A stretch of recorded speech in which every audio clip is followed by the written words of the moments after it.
name is Ibrahim Al-Hassan. I report for GH1 TV and Star FM. Leader, in talking about as whether the speaker was selected or elected, because this whole episode played out live on TV, it played out live on TV, many people saw sorting take place, sorting, after the ballot box was opened.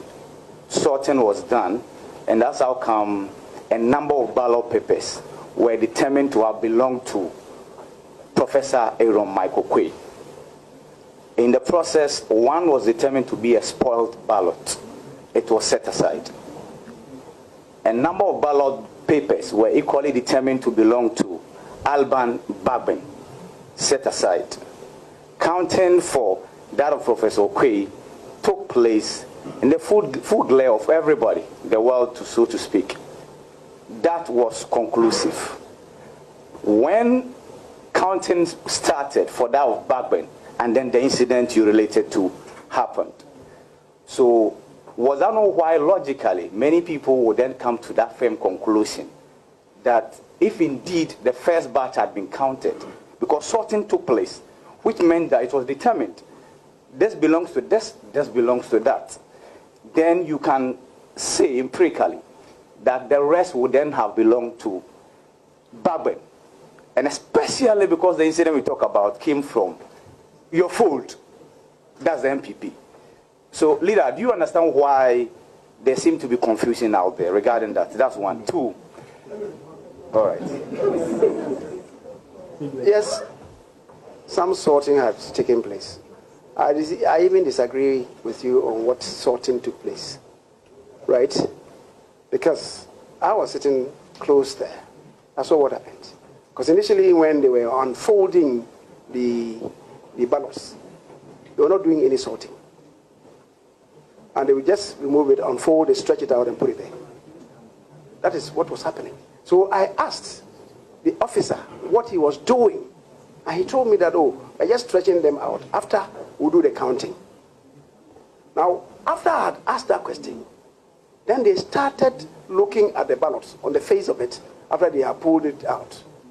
Stretch it out and then put it at one place or the other.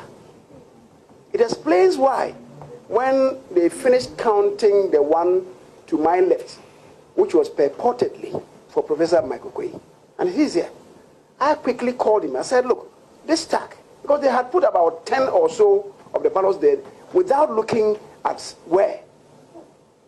That's why I said, please, move away, come and stand here, and verify for us.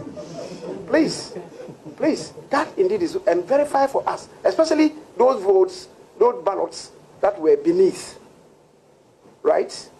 So that's what happened. So it's not conclusive. In any event, if you are saying that they have finished with one counting and it's conclusive, then they didn't need to do a second count of the other ballots. Why did they have to do that? If in your imagination it was conclusive that the 138 left were all for the candidate B, they themselves, I was sitting close to them, so I knew how they had done it. But you remember that the officer had not even declared the results, that this man had 136. They didn't make any declaration. You know, the persons who were standing there, in fact, it was Muntaka who was standing there, who gave the V sign to the MDC. In other words, that they had won.